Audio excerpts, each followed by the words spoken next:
Assalamualaikum warahmatullahi wabarakatuh. Apa kabar anak-anakku kelas 2 semuanya? Semoga sehat selalu bersama ayah, bunda, dan keluarga di rumah ya. Pada kesempatan kali ini, hari Selasa tanggal 28 Juli 2020, anak-anakku kelas 2 akan belajar bersama Ustazah Khalif pembelajaran pendidikan agama Islam atau disingkat dengan PAI. Baik anak-anak, agar anak-anak lebih semangat lagi, yuk belajar PAI diawali bismillah, insya Allah berkah. Bismillahirrahmanirrahim.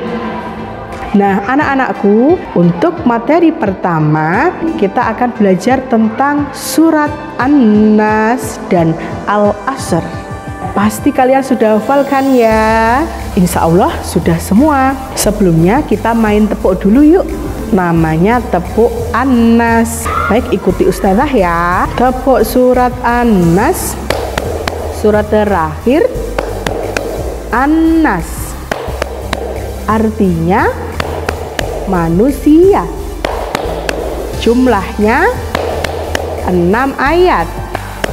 Diturunkan di Makkah. Surat An-Nas artinya manusia. Nah, surat An-Nas itu merupakan surat terakhir yang ada di dalam Al-Quran, yaitu surat ke-114. Jumlahnya 6 ayat. Surat ini diturunkan di Makkah setelah surat Al-Falaq. Surat ini tergolong surat Makkiyah. Ada yang tahu bunyinya surat An-Nas bagaimana? Ustazah akan membunyikannya. Anak-anak bisa menirukannya ya. A'udzubillahi minasyaitonirrajim. Bismillahirrahmanirrahim.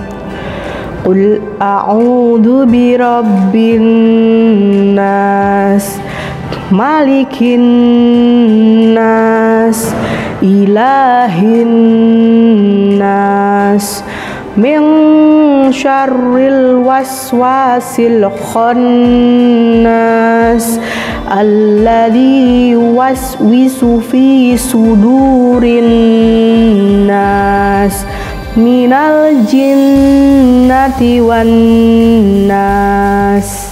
Artinya, katakanlah aku berlindung kepada Tuhannya manusia, Raja manusia, sembahan manusia, dari kejahatan bisikan setan yang bersembunyi, yang membisikkan kejahatan ke dalam dada manusia, dari golongan jin dan manusia. Surat An-Nas ini membahas tentang manusia. Manusia diciptakan oleh Allah Subhanahu wa Ta'ala dengan segala kelebihan dan kekurangannya. Manusia itu makhluk yang spesial, makhluk yang paling sempurna yang diciptakan oleh Allah Subhanahu wa Ta'ala. Nah, kita bahas kelebihannya dulu ya. Salah satu kelebihan manusia yaitu manusia dapat berpikir dengan akalnya. Manusia bisa membuat rumah. Manusia bisa membangun hotel, bisa membangun bangunan, gedung, bisa membuat pesawat. Berbeda dengan hewan anak-anak, mereka tidak mempunyai akal untuk berpikir. Mereka tidak bisa membuat rumah kecuali sarang mereka sendiri. Mereka tidak bisa membuat rumah yang bagus. Meskipun begitu, manusia juga mempunyai banyak kekurangan. Salah satunya, manusia tidak bisa terbang seperti burung. Sedangkan burung sama Allah diberi sayap, bisa terbang tanpa alat.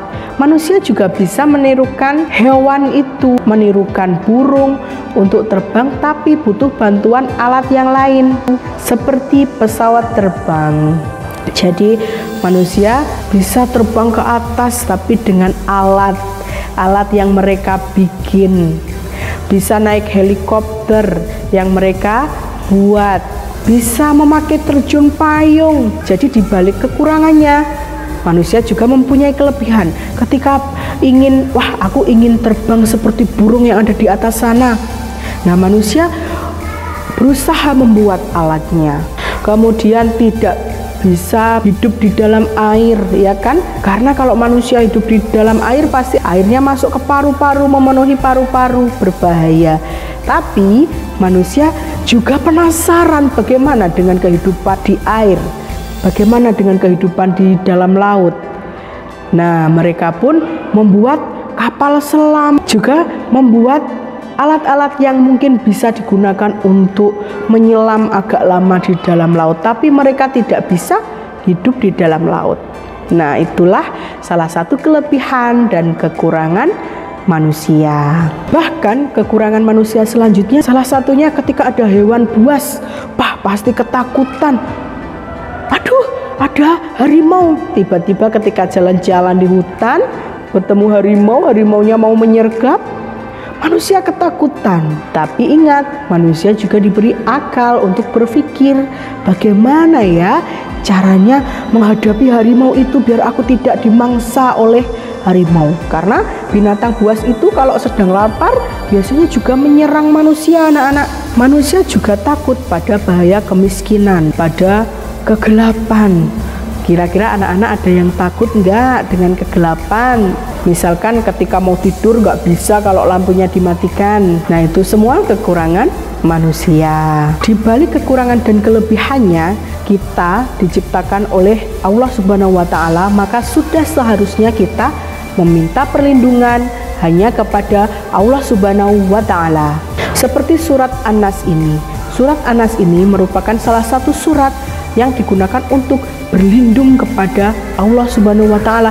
Di dalamnya juga terkandung isi bahwa kita harus meminta pertolongan, perlindungan hanya kepada Allah Subhanahu wa Ta'ala. Berlindung dari apa sih, Ustazah? Berlindung dari godaan jin dan manusia. Loh, emangnya kenapa? Karena anak-anak, tidak semua manusia itu baik, ya. Ada yang jahat, ada yang mengajak kita ke keburukan. Bahaya yang seperti apa sih, Ustazah? Baik, misalkan anak-anak punya teman. Sore-sore biasanya anak-anak mengaji di musola. Temanmu datang mengajak bermain. Nah, temanmu mengajak kamu seperti ini. Ayolah, kamu membolos saja mengajinya. Kan aku mumpung dolan kesini, masa kamu mau ninggal aku sih? Nah, itu salah satu bisikan yang datang dari manusia, melarang kita untuk berbuat baik. Nah, itu sudah seharusnya anak-anak menolaknya dengan halus, atau bahkan bisa mengajaknya jika mereka juga beragama Islam. Kemudian kejahatan jin yang seperti apa? Jin itu juga bisa membahayakan anak-anak, tapi tidak dalam wujud yang kalian bayangkan mungkin hantu gitu ya. Bukan, tapi berwujud bisikan-bisikan di hati kalian. Misalkan suatu hari anak-anak itu pas maghrib, ada adzan maghrib berkumandang, anak-anak sedang menonton televisi. Televisinya pas seru-serunya, padahal sudah terdengar adzan. Sebagai muslim yang taat, sebagai orang yang beriman kepada Allah, ketika mendengar adzan harus bersegera untuk wudhu, atau bahkan sebaiknya sebelum adzan. Kita kan tahu ya bahwa sebelum maghrib atau maghrib itu jam berapa gitu kan tahu. Nah, itu harus sudah ambil wudhu dulu. Nah, ternyata di situ anak-anak dibisiki di dalam hati, itulah sudah waktunya sholat gitu. Itu bisikan yang baik. Terus yang kedua ada bisikan yang menggoda. Tunggu aja, nanti aja kalau sponsor, kalau sudah iklan kamu sholatnya. Sekarang kamu nonton TV aja dulu, ini loh TV-nya bagus banget, kamu akan rugi karena tertinggal oleh acara televisi yang bagus ini. Bisikan yang satunya, loh kamu harus sholat dulu. Nah, bisikan yang jelek tadi merupakan bisikan yang berasal dari jin. Ketika di hati kalian itu muncul seperti itu, anak-anak bisa berdoa, berlindung kepada Allah Subhanahu wa Ta'ala, dan bergegas, terus TV-nya saya matikan aja, aku mau sholat. Seperti itu, jos ya. Anak-anak kelas 2 pasti seperti itu kan, bergegas ketika mendengar azan. Tidak boleh ditunda-tunda ya anak-anak, dan paling sip jika kalian lakukan di awal waktu. Tidak hanya itu anak-anak, bahkan jin jahat bisa menyebarkan sihir. Sihir itu apa sih? Sihir itu adalah sesuatu yang jelek, jahat. Bagaimana agar kita terhindar dari sihir? Nah, salah satu yang diajarkan oleh Nabi Muhammad SAW adalah dengan membaca surat An-Nas disertai surat Al-Falaq dan juga surat Al-Ikhlas ketika menjelang tidur. Jadi anak-anak kalau mau tidur, selain doa mau tidur, juga membaca 3 surat tadi, 3 surat pendek yang mudah dihafalkan tapi pahalanya banyak sekali. Nah, itulah salah satu cara Nabi Muhammad SAW berlindung kepada Allah dari bahaya apapun termasuk dari bahaya sihir. Jadi anak-anak, dalam surat An-Nas itu kita diperintahkan untuk 1. Berlindung kepada Allah dari segala kejahatan yang datang, baik itu dari manusia maupun dari jin. Yang kedua, berdoa hanya kepada Allah Subhanahu wa Ta'ala, anak-anak. Yang ketiga, mewaspadai segala bisikan jin yang mengajak kita untuk berbuat jahat, karena jin itu punya misi untuk menjerumuskan manusia ke dalam neraka. Jadi kita harus berhati-hati, anak-anak. Kemudian mengakui bahwa hanya Allah lah Tuhan kita, Tuhan yang patut kita sembah. Nah, anak-anak, setelah kita belajar surat An-Nas, ada beberapa kesimpulan yang harus kita jauhi. Yang pertama, menyembah selain Allah, seperti menyembah patung, matahari, api, dan lain sebagainya. Kemudian yang kedua, meminta pertolongan kepada yang selain Allah. Misalkan ada yang punya keris, kemudian minta pertolongannya kepada keris. Itu namanya syirik, anak-anak. Tidak boleh, namanya menyekutukan Allah. Itu dosanya sangat besar, tidak akan diampuni oleh Allah Subhanahu wa Ta'ala. Untuk selanjutnya, percaya kepada selain Allah. Misalkan anak-anak diramal oleh orang, Mas, kamu bulan depan bakal dapat hadiah loh. Ini toh saya lihat di tanganku ini, kamu bakal dapat hadiah. Kemudian kalian mempercayainya. Itu tidak boleh juga ya, anak-anak ya. Dihindari seperti itu, karena itu akan menjerumuskan kalian ke dalam neraka. Bahaya sekali. Loh Ustazah, bagaimana caranya agar kita tidak tergoda oleh bisikan jin dan manusia yang akan menjerumuskan kita? Bagaimana caranya? Ada 4 cara. Yang pertama yaitu anak-anak harus selalu mengingat Allah, harus selalu berzikir dimanapun berada. Misalkan anak-anak sedang melaksanakan kegiatan pagi seperti menyapu, nah itu sambil zikir. Misalkan subhanallah, subhanallah, subhanallah. Selain berzikir, anak-anak juga harus tepat waktu, awal waktu sholat. Kemudian rajin mengaji. Yang kedua, berlindung hanya kepada Allah Subhanahu wa Ta'ala. Yang ketiga, berteman dengan orang-orang yang sholih. Jadi anak-anak kalau berteman itu memilih yang sholih. Misalkan yang suka mengaji, kemudian suka sholat berjamaah, suka berbagi. Jika kita berteman dengan orang-orang yang seperti itu, kita akan ketularan. Nah, kita akan mengikuti perbuatan baik itu. Dan teman-teman yang soleh itu nanti bisa menolong kita, anak-anak, ketika kita di surga nanti. Misalkan temanmu sudah di surga, kemudian belum menemukan kalian. Wah, ya Allah, ini di mana ya temanku yang dulu biasanya mengaji denganku, biasanya sholat berjamaah denganku, ini kok belum ada di sini. Dan nanti sama Allah akan diperintah juga, ya silakan dicari dulu temannya. Ketika kalian ternyata masih di neraka, temanmu tadi akan meminta kepada Allah agar kamu ditarik ke surga. Seperti itu. Itulah gunanya teman yang salih. Maka anak-anak harus mencari teman yang baik ya, anak-anak ya. Kemudian yang terakhir adalah mengajak teman kepada kebaikan.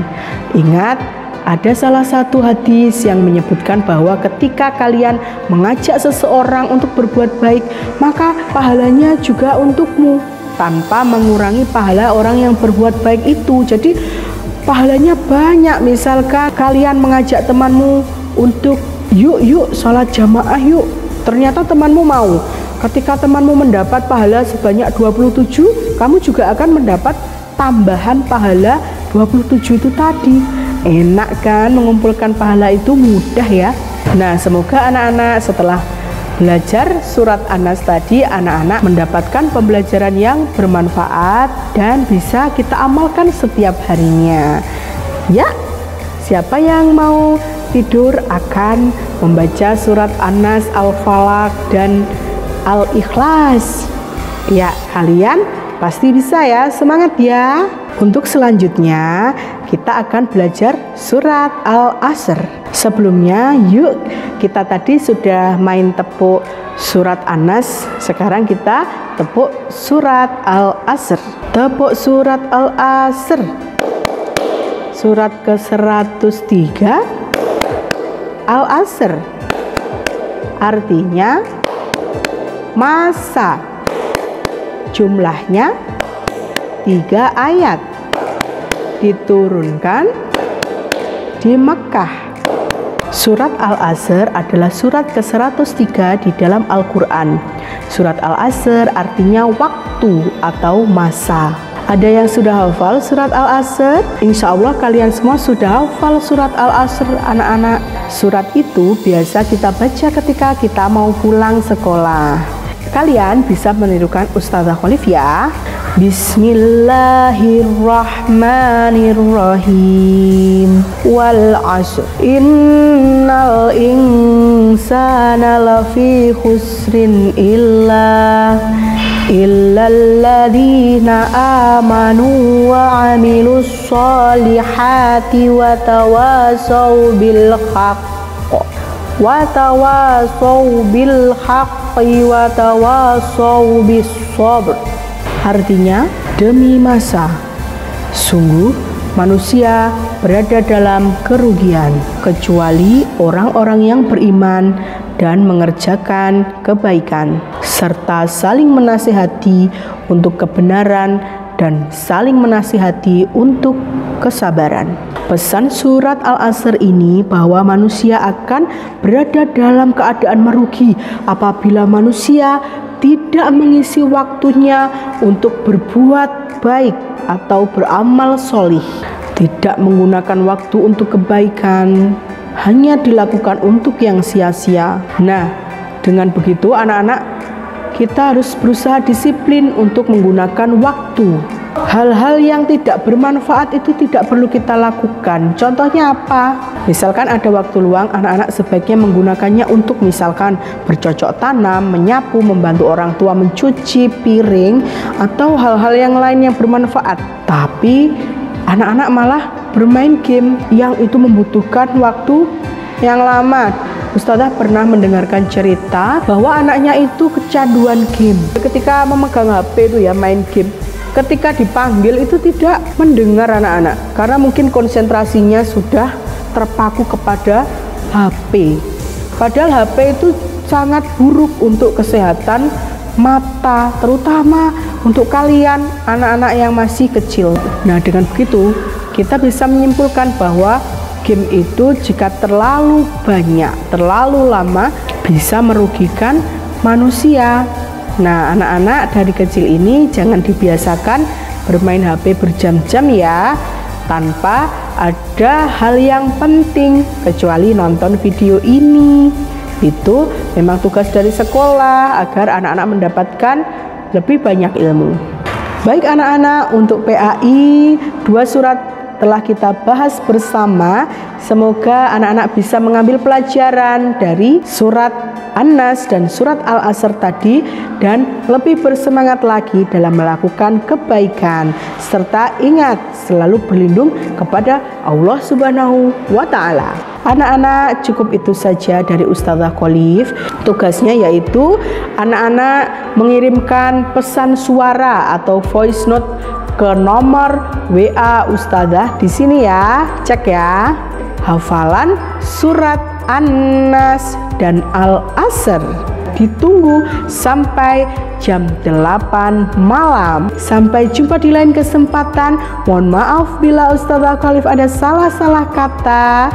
Wassalamualaikum warahmatullahi wabarakatuh.